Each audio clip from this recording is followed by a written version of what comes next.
The bailout. So the bailout for the Championship clubs is 250 million. So that's it, really. There's a lot of talk about 100 million for the FA, grassroots, women's football, blah, blah, blah. I don't know where any of that money goes, to be perfectly honest. I was thinking about this. It's like I've never seen anything saying paid for by the Premier League or funded by the Premier League or with contribution from the Premier League or the FA.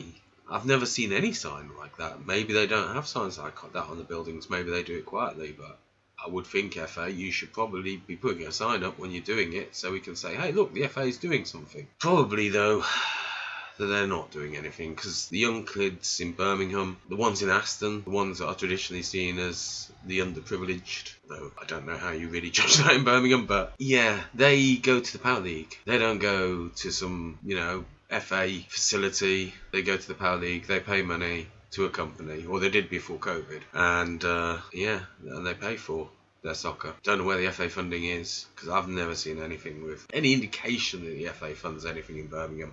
If there is, if your club is funded by someone in Birmingham, feel free to let me know. I would be interested. I'd be interested to know how many in Birmingham or Wolverhampton or even the West Midlands. Anywhere in an urban area. I'm not going to be surprised if the FA is sponsoring youth facilities in Little Woking or some little village somewhere. That I can believe.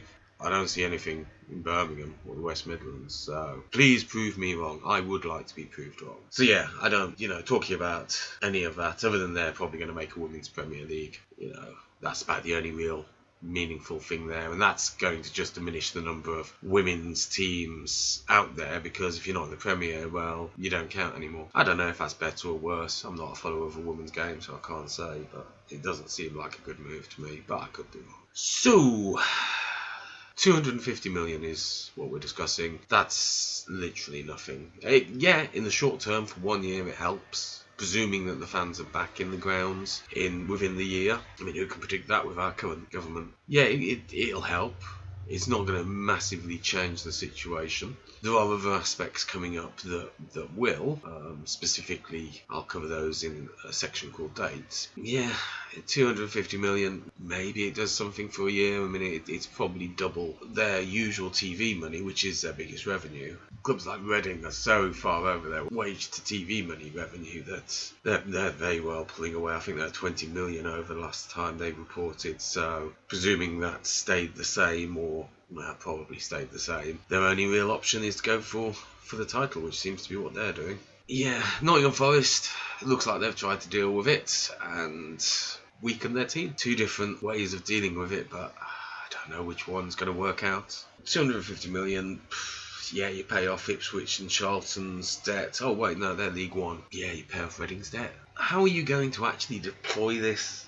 Because this is the real question on the bailout. Okay, you've got a bailout. Who are you going to give it to? All the clubs. Well, why have you taken 12 points off Sheffield Wednesday there? Because they went into administration. But now you're bailing out the clubs. So other clubs who would have gone into administration won't go into administration because they receive a bailout and therefore have a benefit within the league, even though they would have failed the same rules if the situation had continued. This is really the FA's own fault. When Wigan went into administration, they shouldn't have docked them 12 points. They should have said, hey, special circumstances, COVID, we understand, we stand with you, we're not going to dock you the 12 points for that basis. And if the rumour about the guy putting a bet on for them to be relegated was true, it would have worked perfectly. You'd have got rid of the owner through the administration, they wouldn't have got a payoff, so they wouldn't have been rewarded for doing what they did, which encourages others to do the same. And if they were to try and do anything else, well, they're going to be limited by the administrators.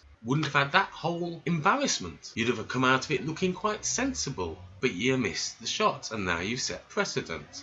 So that's why you've taken it off Sheffield Wednesday. So now if you give them a bailout, both of those clubs should be suing you, because you're not applying the rules fairly, are you? So I don't know how you're going to administer the bailout to the clubs. I guess the only way is for them to go into administration, you dock them 12 points, and then you give them a bailout. That seems the only way you can do it to me. Alternatively, you could remove the 12 points as Sheffield Wednesday have been docked, give them back the 12 points, which I think you're going to have to do if you have a bailout. And as well as that, you might have to make a special case for Wigan, because if they hadn't been docked those 12 points, they wouldn't have been relegated. You're limited by what you can do, but I would suggest maybe treating their TV payments for this year as at the Championship standard. Pay them the TV money they would have got for the full year, including the bailout. That's the only way. So you're talking about 30 million. Maybe use some of that FA money that you'll probably just waste otherwise. So that's it. That's the bailouts. I'll move on to the next episode.